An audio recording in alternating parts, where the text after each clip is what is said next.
പല്ല് തേക്കാതെ കുളിക്കാതെ വന്ന് നിന്നിട്ട് തന്നെയാണോ വീഡിയോസ് പറയുന്നത്? ഉറപ്പായിട്ടും. ഞാൻ രാവിലെ എണീച്ച് ഒന്ന് മുഖം കഴുകി ഒരു ചായ ഇട്ടു, ആ ചായയും കുടിച്ചിട്ടാണ് ന്യൂസ് പറയുന്നത്. എന്റെ എല്ലാ ഉറക്കത്തിന്റെ സകലതും നിങ്ങൾക്ക് അതിൽ കാണാൻ പറ്റും. പല്ല് തേക്കാതെയാണ് ചായ കുടിക്കുന്നതെന്നും കൂടി പറഞ്ഞിട്ടുണ്ട്. ഞാൻ അങ്ങനത്തെ സെഗ്മെന്റ് ഓഫ് ആൾക്കാർ ജീവിക്കുന്ന ഒരാളാണ്. അതിൽ ഞാൻ അഭിമാനം കൊള്ളുന്നു. ഉറപ്പായിട്ടും എന്തിലും ഞാൻ അഭിമാനം കൊള്ളുന്നു. എന്തുകൊണ്ടാണ് ഈ ഗാഡ്ജറ്റ്സിനോടുള്ള പാഷൻ, അതിനോടുള്ള ഇഷ്ടം, അതിന്റെ ടെക്നിക്കൽ സൈഡൊക്കെ ഇഷ്ടമുള്ളതുകൊണ്ടാണോ ആ ഏരിയ ഫോക്കസ് ചെയ്ത് തന്നെ ചെയ്യാൻ തുടങ്ങിയത്?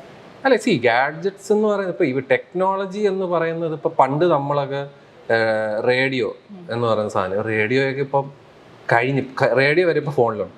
അപ്പം അത്രയും എവല്യൂഷൻ നടക്കുന്ന ഒരു സംഭവമാണ് ഈ ടെക്നോളജി. അപ്പം ഞാൻ പറയാം, ആ ഒരു ഇൻട്രസ്റ്റ് പണ്ട് തൊട്ടേ ഉണ്ട്. നമ്മൾ ആ ട്രാൻസിഷൻ നല്ല രീതിയിൽ കണ്ട ജനറേഷനുമാണ്. അതായത് ഇപ്പൊ ടി വിയിൽ വന്നതാണെങ്കിലും സെൽഫോൺസിൽ വന്ന മാറ്റമാണെങ്കിലും എല്ലാ മാറ്റങ്ങളും വളരെ അപ് ക്ലോസ് ആയിട്ട് കണ്ടു വന്ന ആൾക്കാരാണ്. അപ്പം ഇനി എന്തെന്നുള്ളൊരു ചോദ്യം is always there in tech. അപ്പം അത് എനിക്ക് ഭയങ്കര ഇൻട്രസ്റ്റിംഗ് ആയിട്ടുള്ളൊരു എന്താ പറയുക, എന്നെ ഭയങ്കരമായിട്ട് ഇൻട്രസ്റ്റിംഗ് ആയിപ്പിച്ചത് ആ ഒരു കാര്യമാണ്. അപ്പൊ ഈ യൂട്യൂബിലേക്ക് ഫുൾ ടൈം ആയപ്പോഴത്തേക്കിനും ആരും ചോദിച്ചില്ല എന്തെങ്കിലും ജോലിക്ക് പൊക്കൂടെ? ഉറപ്പായിട്ടും എല്ലാവരും ചോദിക്കുന്നതാണ്, എന്താ ജോലി? ഞാൻ ഒരു വീഡിയോ ഇടും, താഴെ ഒരു 10 പേരും ചോദിക്കും എന്താ ജോലി. ഞാൻ പറയും, ഇതാണ് എൻ്റെ ജോലി.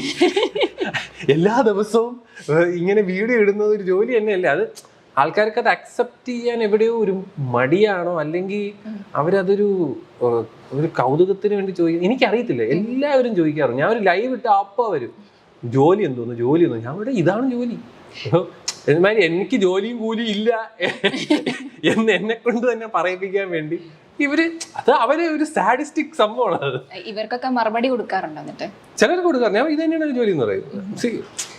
നമ്മൾ അത്രയും പറയുന്നു, പക്ഷെ അവർക്ക് വേണ്ടത് ഇവന് ജോലി ഇല്ല എന്നുള്ളത് കേൾക്കാനുള്ളൊരു സുഖമാണ്. ആൾക്കാർക്ക് അതൊരു കൗതുകമാണ്. ഇത് സത്യം പറഞ്ഞാൽ ഇതൊരു പ്രൊഫഷൻ തന്നെയാണ്. നല്ല രീതിയിൽ ചെയ്യുകയാണെങ്കിൽ YouTube is definitely a good place. You can earn money. പിന്നെ നമുക്ക് അല്ലെങ്കിൽ ആ കിട്ടുന്ന കാശ് എന്നൊക്കെ പറയുന്നത് ഭയങ്കര പറയുന്നത് നമ്മളൊക്കെ നാട്ടുകാരൊക്കെ വിചാരം 10 ലക്ഷം 15 ലക്ഷം ഒക്കെ ഇങ്ങനെ പോക്കറ്റ് വെച്ചിട്ട് അമ്മാണിനെ മാടുകയാണ്. നമുക്കറിയാം സത്യം. അതുപോലെ ഈ ഒരു ഫീൽഡിൽ നിൽക്കുന്നവരൊക്കെ അറിയത്തുള്ളൂ. പക്ഷെ ഞാൻ നമ്മുടെ കാര്യങ്ങൾ നടന്നു പോകും. പിന്നെ ഇതൊക്കെ വെച്ചിട്ട് മറ്റേ കുടുംബമൊക്കെ ഉണ്ടാക്കുമെന്നൊക്കെ ചോദിച്ചാൽ എനിക്കറിയാം. അതിനുള്ള ഇത് വന്നിട്ടില്ല. എക്സ്പെരിമെന്റിന്റെ ആളാണോ? അതായത് ട്രൈ ഔട്ട്, അതായത് എന്താണെങ്കിലും ട്രൈ ഔട്ട് ചെയ്തിട്ടാണോ ഈ റിവ്യൂ പറയുന്നത്, അതോ അനലൈസ് ചെയ്തിട്ട് പറയുന്ന ഒരു ഇതാണോ? രണ്ടും ഉണ്ട്. ഒരെണ്ണം സെൽഫോൺ റിവ്യൂ എന്നുള്ള രീതിയിൽ ചേർന്ന് പ്രോഡക്റ്റ് യൂസ് ചെയ്തിട്ട് പറയാം. അല്ലാത്തത് എൻ്റെ ഒരു അനലൈസിങ് ഉണ്ട്. അപ്പം ഞാൻ പറഞ്ഞു, നമ്മൾ എല്ലാ ഫോണുകളും നമ്മളെ കൊണ്ട് മേടിക്കാൻ പറ്റത്തില്ല. അപ്പൊ നമ്മൾ എന്താ ബേസിക് ആയിട്ട് നമുക്കറിയാം. എൻഡ് ഓഫ് ദ ഡേ ഇപ്പൊ സോഫ്റ്റ്വെയർ നോക്കുകയാണെങ്കിലും സ്പെക്ക് നോക്കുകയാണെങ്കിലും എല്ലാം ഒരു ഫോൺ യൂസ് ചെയ്താൽ മതി, അല്ലെങ്കിൽ 2 ഫോൺ യൂസ് ചെയ്താൽ അതിൻ്റെയൊക്കെ തന്നെ സിമിലാരിറ്റീസ് വെച്ച് കുറച്ച് എന്താ പറയുക എക്സ്പാൻഡ് ചെയ്ത് പ്രോഡക്റ്റ്സ് ഇറക്കുന്നതേ ഉള്ളൂ. ഇപ്പം ഐഫോൺ ആണെങ്കിൽ ഐഫോണിലൊന്നും സോഫ്റ്റ്വെയറിലൊക്കെ ഈ പറയുന്ന റെവല്യൂഷണറി ആയിട്ടുള്ള ഒരു മാറ്റങ്ങളൊന്നും വന്നിട്ടില്ല. ഇപ്പം ക്യാമറ ഒരു 5% കൂട്ടിയിട്ടുണ്ട്, മറ്റേത് ഒരു 5%. ഈ 5% ഒന്നും ആൾക്കാർക്ക് മനസ്സിലാകത്ത പോലും ഇല്ല. ഇപ്പൊ 12 അല്ലെങ്കിൽ 11 എടുക്കുക, 12 എടുക്കുക, 13 എടുക്കുക. ഇതിൽ ഈ പറയുന്ന പെർഫോമൻസിന് വലിയ ചേഞ്ച് ഇല്ല. ഈ പറയുന്ന ക്യാമറയ്ക്ക് ഭയാനക ചേഞ്ച് ഒന്നുമില്ല. അപ്പൊ അതാണ് അനലൈസിങ് ഒരു പാർട്ടുണ്ട്. അത് വെച്ചിട്ട് ഞാനൊരു ഒപ്പീനിയൻ പറയും. അല്ലാത്തത് എന്നെ ഇൻട്രസ്റ്റിംഗ് ആയിട്ട് തോന്നും. അപ്പൊ എനിക്കൊരു പ്രോഡക്റ്റ് ഉണ്ട്, ഇതൊന്ന് റിവ്യൂ ചെയ്തിട്ട് ആൾക്കാർക്ക് പറയണം എന്ന് തോന്നുന്നത് യൂസ് ചെയ്തിട്ട് ചെയ്യാം.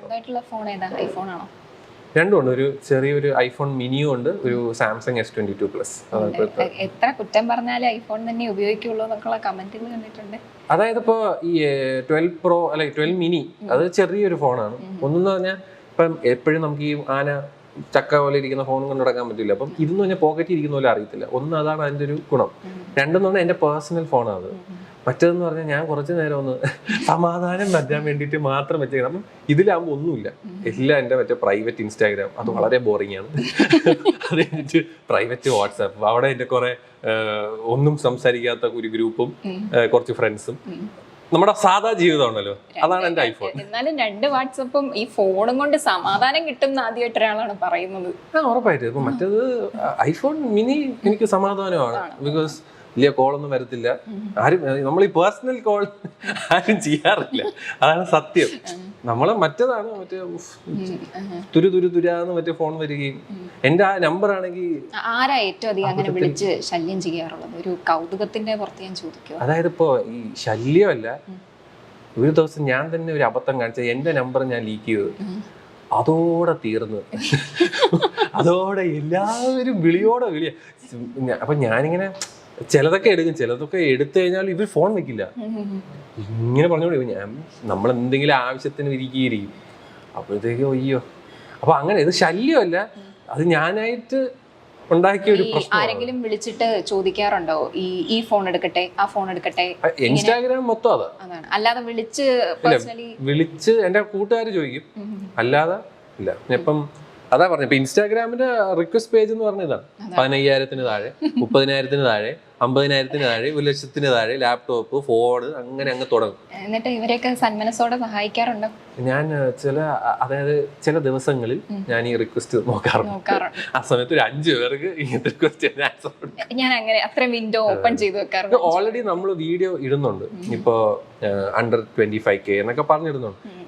അത് കേട്ടിട്ടും അവര് പറയും ഈ ഫോണിന്റെ. അപ്പൊ എനിക്ക് മനസ്സിലാത്ത കാര്യമാണ്, ഞാൻ പറഞ്ഞു എന്റെ കാഴ്ചപ്പാടിൽ ഈ 5 ഫോണാണ് നല്ലത് എന്ന് പറഞ്ഞാലും, ചേട്ടാ മറ്റേ ഫോൺ നല്ലതല്ലേ? ഇവരുടെ ഞാൻ പറഞ്ഞു ഈ 5 ഫോണേ ഉള്ളൂ. പക്ഷെ അവർക്കത് മനസ്സിലാവും. അവർക്ക് അത് ഞാൻ ചിലപ്പോഴും ആലോചിക്കാറുണ്ട്, ഇവരിത് മേടിക്കാൻ തന്നെയാണോ അതോ ഇവരുടെ സംസാരിക്കാൻ. ഞാനിങ്ങനെ ആലോചിക്കും, ഇപ്പൊ നമ്മള് ചുമ്മാ ഇടും ഈ ഫോൺ കൊള്ളാം, അതൊരു നമുക്കിങ്ങനെ നമുക്ക് ട്രാക്ക് ചെയ്യാൻ പറ്റുമല്ലോ ആമസോൺ വഴിയൊക്കെ, 2 പേരൊക്കെ ആയിരിക്കും വാങ്ങിക്കുന്നത്. പക്ഷെ ചോദ്യങ്ങൾ വരുന്ന ചോദിക്കുന്നവർ ഭയങ്കര ചോദ്യമാണ്. ഞാൻ ഒരു ഫോൺ വാങ്ങിക്കുകയാണോ, കൊള്ളാമല്ലോ. ചിലപ്പോ അത് അവരുടെ വേ ഓഫ് എന്തൊരു ടാക്ടിക്സ് ആയിരിക്കും, ആവാം, എനിക്ക് അറിയത്തില്ല. പക്ഷെ ഒരുപാട് പേർക്ക് ഫോണുകളെ പറ്റി അറിയണമെന്നുണ്ട്. പക്ഷെ എൻഡ് ഓഫ് ദ ഡേ എന്റെ വിഷമം അതാ, എല്ലാവരും കടയിൽ പോയിട്ട് ചേട്ടാ 15,000 താഴെ ഫോൺ വേണം എന്ന് പറയുമ്പോൾ കടയിൽ അയാള് മറ്റേ കമ്മീഷൻ നല്ല രീതിയിൽ കിട്ടുന്ന ഏതെങ്കിലും ഒരു കമ്പനി എടുത്ത് തലയിൽ വെച്ച് കൊടുക്കും. എന്നിട്ട് അവരവിടെ നിന്ന് കരയും. ഇതാണ് ഇവിടെ സംഭവിക്കുന്നത്. നമ്മളൊക്കെ ഇനി എത്രയൊക്കെ ആൾക്കാരെ എഡ്യൂക്കേറ്റ് ചെയ്താലും കടയിൽ പോവുക, ചേട്ടൻ്റെ അടുത്ത് ചോദിക്കുക. ഇതാണ് ഇവിടുത്തെ ഒരു സംഭവം. പിന്നെ കുറച്ച് പേരുണ്ട് നമ്മളെ കണ്ട് നമ്മളെ ഒരു ഒപ്പീനിയൻ എടുക്കുന്നത്. അവർക്ക് വേണ്ടിയാണ് ചാനൽ തുറന്ന് വെച്ചിരിക്കുന്നത്. പുച്ഛമാണ് മെയിൻ. അത് തന്നെയാണ് യൂട്യൂബിന്റെ ആ ഒരു കവറിലും പുച്ഛം. ശരിക്കും അങ്ങനെയാണോ സംസാരത്തിലും ഒക്കെ? ഏറെക്കുറെ ആണ്. എല്ലാത്തിനെയും പുച്ഛിക്കാറില്ല. ഇതാണ് ഞാൻ പറയാം, ഇപ്പൊ നമുക്ക് പുച്ഛിക്കേണ്ട അടുത്ത് പുച്ഛിക്കാം. ഇപ്പൊ നമ്മള് നല്ലൊരു സ്ഥലത്തിരുന്നിട്ട് അത് പുച്ഛിച്ചു കഴിഞ്ഞാൽ അടി കിട്ടും. ഇപ്പൊ തന്നെ കണ്ടില്ലേ, പുച്ഛം എന്നൊക്കെ പറയുന്നത് ഇത്തിരി അടി കിട്ടുന്ന ഏർപ്പാടാണെന്ന് നമ്മളിപ്പോ ഓസ്കാറിൽ വരെ കണ്ടിരിക്കുക. ഇൻസൾട്ട് ചെയ്യുന്നത് ഒരു പരിധി നോക്കിയും കണ്ടും ചെയ്യണം. അപ്പൊ ഞാനും സെൽഫോണുകൾ ഇൻസൾട്ട് ചെയ്യാറുണ്ട്.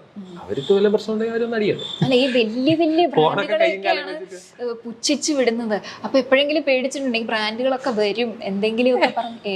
ആപ്പിളിനൊക്കെ സത്യം പറഞ്ഞാൽ ഇന്ത്യൻ മാർക്കറ്റൊക്കെ ഒന്നുമല്ല. അവിടെ അമേരിക്കയില് കൊച്ചു കുട്ടികൾക്ക്, ഞാനൊരു വീഡിയോ കഴിഞ്ഞ വർഷം ഇട്ടാണ്, ഒരു പെങ്കൊച്ചൊരു ഒരു ലൈവ് ടെലിവിഷനിൽ ഒരു ന്യൂസ് ആങ്കർ പറയുന്ന, എനിക്ക് ഐഫോൺ വേണമെങ്കിൽ ഞാൻ അമ്മയടുത്ത് പറയുമ്പോൾ അമ്മക്ക് ഗിഫ്റ്റ് മേടിച്ചു തരും എന്ന് പറയുന്ന ഒരു മാർക്കറ്റ് അവർക്കുണ്ട്. അതുപോലെ അതാവാം യൂറോപ്പ് ആവാം, അല്ലെങ്കിൽ ഇപ്പൊ ദുബായ്, ഇപ്പൊ അറബി, ഇപ്പൊ സൗദി, ആ ഒരു കൺട്രിയിലും ഇതൊക്കെ തന്നെയാണ്. അവർക്ക് ഇറ്റ്സ് നത്തിങ്. നമുക്കാണ് ഇത് EMI എടുത്ത് കഷ്ടപ്പെട്ട് ഓരോ മാസം 5,000 രൂപ മറ്റേ ബാങ്കിൽ നിന്ന് പോകും, ദൈവമേ എന്നൊക്കെ പറഞ്ഞു നടക്കുന്നതാണ് നമ്മള്. അതാണ് ഞാൻ പറയാൻ ശ്രമിക്കുന്നത്. നമുക്ക് അത്രയും 1,00,000 രൂപയുടെ ഫോൺ എന്തിനാ? അതിന്റെ ആവശ്യമില്ല. കാശുള്ള മേടിച്ചോട്ടെ, അത് നമുക്ക് അതിന് യാതൊരു പ്രശ്നവുമില്ല. അത് അവരുടെ ഇഷ്ടം, അവർക്ക് കാശ് പൊടിക്കാനുണ്ട്. പക്ഷെ ഞാൻ പറയുന്ന ഈ പാവപ്പെട്ട നമ്മളൊക്കെ IT-യിലൊക്കെ ജോലി ചെയ്യുന്ന, അല്ലെങ്കിൽ അവരെ കഷ്ടപ്പെട്ട് അതായത് ജീവിതം വെറുത്തുണ്ടാക്കുന്ന കാശ് 1,00,000 രൂപ എന്ന് പറയുന്നൊരു ഫോണിന് കൊടുക്കണോ എന്നുള്ളൊരു ചോദ്യമാണ് ഞാൻ പുട്ട് ഫോർവേഡ് ചെയ്യുന്നത്. അതാണ് ഞാൻ എപ്പോഴും പറയുന്നത്, വേർത്തല്ല. ഞാനൊരു IT-കാരിയാന്ന് മനസ്സിലായോ? ആണോ? അല്ല, എന്നെ നോക്കിയിട്ട് IT-കാരി എന്നൊക്കെ പറഞ്ഞു. അല്ല, ഞാൻ IT-കാരനാണോ ജനറൽ ഇനി അങ്ങനെ നോക്കി പറഞ്ഞതുകൊണ്ട് ചോദിച്ചതാണ്. അപ്പൊ മാട്രിന്ന് കിട്ടോ പുച്ഛം മൊത്തത്തിൽ പറഞ്ഞില്ലായിരുന്നു, റിസൾട്ടിലേക്ക് പോയായിരുന്നു. പുച്ഛം ഇസ് ഡെഫിനറ്റ്ലി ദേർ. അപ്പൊ പക്ഷെ പുച്ഛിക്കേണ്ട അടുത്ത് മാത്രമേ പുച്ഛിക്കാറുള്ളൂ. അല്ലാതെ ഞാൻ മനുഷ്യരെയൊക്കെ അങ്ങനെ പുച്ഛിക്കാറില്ല. വേണമെന്ന് വെച്ചിട്ടല്ല. ഇല്ല, ആരെ ഹേർട്ട് ഞാൻ ഇതുവരെയായിട്ട് പേഴ്സണലി ആരെ ഹേർട്ട് ചെയ്യണമെന്ന് ചിന്തിച്ചിട്ടില്ല. ഈവൻ ഇപ്പൊ ഞാൻ അങ്ങനെ ഒരു മിസ്റ്റേക്ക് വന്നെങ്കിൽ പോലും ഞാനത് റെക്ടിഫൈ ചെയ്യാൻ ശ്രമിക്കുന്ന ഒരു വ്യക്തിയാണ്. ഞാൻ പറയും നമ്മൾ ആരെ ഇൻസൾട്ട് ചെയ്യില്ല, വിൽ മേക്ക് ജോക്സ് വിച്ച് അവർക്കത് ഒഫൻഡിങ് ആവാത്ത രീതിയിൽ മാക്സിമം നമ്മൾ ട്രൈ ചെയ്യും. അത് അപ്പം എനിക്കത് റോങ് എന്ന് തോന്നുന്നതിന് ഞാൻ 10 പേരോട്ട് ഒപ്പീനിയൻ ചോദിക്കണ്ടേ ഇതെങ്ങനെയുണ്ട്, അവര് ഓക്കെ എന്ന് പറയുന്നിടത്താണ് ഞാൻ അത്. പക്ഷെ അതിട്ട് മറ്റേ ഈ ലോലൻ സീരീസ് എന്നൊക്കെ പറഞ്ഞ് ഈ നോർത്ത് ഇന്ത്യക്കാരെയൊക്കെ കളിക്കണം, അതൊക്കെ ആ സാധനങ്ങൾ മാത്രമാണ് ഞാൻ ചെയ്യുന്നത്. ബിക്കോസ് നമുക്കൊരിക്കലും ഒരു റോങ് മെസ്സേജ് ആൾക്കാരിലോട്ട് എത്തിക്കാൻ താല്പര്യം. ഇപ്പൊ ഫോൺ ഞാൻ പറഞ്ഞു, ഫോൺ അവരെ ആ ഫോണിനെ ഇൻസൾട്ട് ചെയ്തിട്ട് എന്ത് ചെയ്യാൻ, ഒന്നും ചെയ്യാനില്ല. പിന്നെ ഞാൻ കാശ് കൊടുത്ത് മേടിക്കുന്ന സാധനങ്ങളാണ് റിവ്യൂ, ആർക്കൊന്നും ഒന്നും പറയാൻ പറ്റില്ല. ഞാൻ കാശ് മുടക്കിയ പ്രോഡക്റ്റ് ആണ്, സ്വന്തം ഒപ്പീനിയൻ. ഇപ്പൊ ഈ എന്തെങ്കിലും പുച്ഛിച്ചതുകൊണ്ടോ അല്ലെങ്കിൽ സ്വന്തമായിട്ട് കമന്റ് പറഞ്ഞതുകൊണ്ടോ അല്ലെങ്കിൽ ഇപ്പൊ 10 പേരുടെ ഒപ്പീനിയൻ ചോദിക്കുന്നു പറഞ്ഞില്ലേ, അവര് പറഞ്ഞതുകൊണ്ടോ എപ്പോഴെങ്കിലും ഇട്ട വീഡിയോ ടേക്ക് ഡൗൺ ചെയ്തിട്ടുണ്ടോ? ഉണ്ട്. ഇപ്പൊ അത് മറ്റേ നമ്മുടെ ഈ ഒളിമ്പിക് മെഡൽ, ഗോൾഡ് മെഡൽ കിട്ടിയ ഒരു വ്യക്തി ഉണ്ടായിരുന്നു, അതിന്റെ പേര് ഞാൻ മറന്നു, ഞാൻ സോറി. പുള്ളി ജാവലിൻ ത്രോ ചെയ്താണ് ഗോൾഡ് മെഡൽ. അപ്പൊ ഞാൻ അതിനെ കുന്തം എന്ന് പറഞ്ഞു. ഈ പറഞ്ഞത് സത്യം പറഞ്ഞാൽ ഞാൻ എന്നാ വീഡിയോ ഇട്ടിട്ട് ഞാൻ പുറത്തുപോയി. അപ്പൊ ഞാൻ പിന്നെ ഫോണിലോട്ടൊന്നും ശ്രദ്ധിച്ചില്ല. വൈകുന്നേരം വരുമ്പോൾ എന്റെ ദൈവം, ഞാൻ ആന്റി നാഷണലും പല സാധനങ്ങളുമായി, ഈശ്വര. അപ്പം ഞാൻ ആദ്യം ഒരു മെസ്സേജ് കണ്ടപ്പം നീ ഇങ്ങനെ പറഞ്ഞത് മോശം, അപ്പം ഞാൻ അടുത്ത് പറഞ്ഞു നീ കാണണ്ടേന്ന് പറഞ്ഞു. അത് കഴിഞ്ഞ് താഴെ പോകുമ്പോൾ ഇവരൊക്കെ എന്നെ അങ്ങനെ ആന്റി നാഷണൽ ആകുക. അപ്പൊ ഞാൻ വെച്ച് ഇത് വെച്ചിട്ട് എനിക്കൊന്നുമില്ല, നാളെ 10 എണ്ണം വേറെ കിട്ടും. ഞാൻ അപ്പൊ ഡിലീറ്റ് ചെയ്തതും ഒരു പടയങ്ങ് വന്ന് എനിക്ക് വീഡിയോയെ ഏറി കയറ്റലായി. അപ്പൊ ഞാൻ സത്യം പറഞ്ഞാൽ അത് ആരും പറയാതെ തന്നെ അന്ന് അത്രയും ആൾക്കാർ അത് പറഞ്ഞുകൊണ്ട് ഞാൻ അത് വേണ്ടാന്ന് വെച്ചാൽ, അങ്ങനെ വേണ്ടാന്ന് വെക്കുന്ന പല സാധനങ്ങളും ഉണ്ട്. ബിക്കോസ് നമുക്ക് ഞാൻ പറയില്ല, അത് പോയി ഒരു കോണ്ടന്റ് പോയാൽ 10 കോണ്ടന്റ് നമുക്ക് വേറെ തലേന്ന് ഉണ്ടാകാം, ഇറ്റ്സ് നത്തിങ്. പക്ഷെ അതേപോലെ നമുക്ക് അത്രേ ഉള്ളൂ, ആൾക്കാർക്ക് ഒരു റോങ് മെസ്സേജ് പറഞ്ഞത് തെറ്റാണെന്ന് തോന്നിയായിരുന്നോ? അല്ല, എനിക്ക് തോന്നിയില്ല. എന്താ ഈ ജാവലിന്റെ മലയാളം എന്താ? ഞാൻ നോക്കിയപ്പോ ഞാൻ റിസർച്ച് ചെയ്തപ്പോ പോലും കനം കുറഞ്ഞ കുന്തം എന്നാണ് അതിന്റെ പേര്. അതല്ല അതിന് വേറെ വല്ല ശിവശങ്കരനോ തങ്കപ്പനോ ഒക്കെ പേരുണ്ടെങ്കിൽ, അല്ലെ പറഞ്ഞു തരാം, ഞാൻ കാര്യമായിട്ടും ചോദിക്കാം, അങ്ങനെ ഒരു പേരുണ്ടെങ്കിൽ എനിക്ക് പറഞ്ഞത് ഞാൻ അക്സെപ്റ്റ് ചെയ്തു. ബിക്കോസ് എൻ്റെ അറിവിൽ ജാവലിൻ എന്ന് പറഞ്ഞ കനം കുറഞ്ഞ കുന്തം എന്നാണ് ആൾക്കാർ മലയാളത്തിൽ പറയുന്നത്. ഇതിനെയാണ് ഇതുപോലെ ഒമ്പും പാലൊക്കെ വെച്ച്. പക്ഷെ ഞാൻ പറയാം, അത് ഞാൻ ഇപ്പൊ പറഞ്ഞ ടോണ് അതാണ്, അതുകൊണ്ടൊക്കെ തന്നെയാണ് ഞാൻ ഡിലീറ്റ് ചെയ്യുന്നത്. നമുക്ക് ആ തലവേദന വേണ്ട. നമുക്ക് ഞാൻ ആൾക്കാരെ ചിരിപ്പിക്കുക എന്നുള്ള, അല്ലാതെ ആൾക്കാരെ വെറുപ്പിക്കുക എന്നുള്ള പരിപാടി എടുക്കാറില്ല. ചിലവർക്ക് എന്തായാലും നമുക്കിപ്പോ നമ്മളെല്ലാം ചെയ്യുന്നത് പെർഫെക്റ്റ് അല്ല. കുറെ പേർക്ക് ഞാൻ ക്രിഞ്ചാ, എനിക്ക് കുറെ ക്രിഞ്ചുണ്ട്. അപ്പൊ എല്ലാവർക്കും അതുണ്ട്. പക്ഷെ കുറച്ച് പേർക്ക് നമ്മളെ ഇഷ്ടമാണ്, അവർക്ക് വേണ്ടിയാണ് സാധനം ചെയ്യുന്നത്. യൂട്യൂബേഴ്സിന്റെ വീഡിയോസ് കണ്ട് നമ്മൾ പല സാധനങ്ങളും വാങ്ങാറുണ്ടല്ലേ? അങ്ങനെ പോസിറ്റീവ് റിവ്യൂസ് പറയുന്ന ആൾക്കാരും നെഗറ്റീവ് റിവ്യൂസ് പറയുന്നവരും നിരവധി പേരാണ് ഉള്ളത്. യൂട്യൂബ് കണ്ട് നമ്മൾ പല സാധനങ്ങളും വാങ്ങാറുണ്ട്. ഇപ്പോൾ തന്നെ എന്തെങ്കിലും ഒരു ടെക്നോളജി ബേസ് ചെയ്തൊരു സാധനം വാങ്ങണമെങ്കിൽ നമ്മൾ ആദ്യം യൂട്യൂബാണ് സെർച്ച് ചെയ്യുക. യൂട്യൂബിൽ നോക്കിയാണ് അതിൻ്റെ പ്രോഡക്റ്റിനെ പറ്റി വിലയിരുത്തി ഓരോ സാധനങ്ങളും വാങ്ങുന്നത്. അപ്പോൾ ഈ യൂട്യൂബേഴ്സ് ഈ സാധനങ്ങളെല്ലാം വാങ്ങാറുണ്ടോ? നമുക്ക് അവരെ കാണിച്ചു തരുന്ന അല്ലെങ്കിൽ അവരെ റിവ്യൂ പറയുന്നത് എല്ലാ ഐറ്റംസും ഇവർ വാങ്ങുന്നതാണോ എന്ന് നമുക്കറിയില്ല. അങ്ങനെ യൂട്യൂബിൽ റിവ്യൂ പറഞ്ഞ, അതും കൂടുതലും IT ടെക്നോളജി ടൈപ്പ് റിവ്യൂ പറഞ്ഞ് നമുക്കെല്ലാം ഫെമിലിയർ ആയ ആളാണ് കോൾമി ഷെസാം. ഷെസാമിന്റെ വീഡിയോസ് ശരിക്കും പറഞ്ഞാൽ മില്യൺസ് ആണ് കാണുന്നത്. 21 ലക്ഷം, അതായത് 2 മില്യണിലധികം ഫോളോവേഴ്സ് ആണ് അദ്ദേഹത്തിന് ഉള്ളത്. ടെക് യൂട്യൂബറായിട്ടാണ് ഷെസാം അറിയപ്പെടുന്നത്. തനിക്കെതിരെ പല കാര്യങ്ങളും, തനിക്കെതിരെ ആദായ നികുതി വകുപ്പിന്റെ പരിശോധനയൊക്കെ വന്നപ്പോഴും തുറന്നു പറഞ്ഞുകൊണ്ട് രംഗത്തെത്തിയ ആളാണ് ഷെസാം. ഷെസാമിന്റെ ഇന്റർവ്യൂ ആണ് ഇപ്പോൾ വൈറലാകുന്നത്. ഒരു യൂട്യൂബർ എന്ന നിലയ്ക്ക് താൻ എങ്ങനെയാണ് ഇതിൽ മുന്നോട്ട് വന്നത് തുടങ്ങിയ കാര്യങ്ങളാണ് ഷെസാം പറഞ്ഞുകൊണ്ടിരിക്കുന്നത്.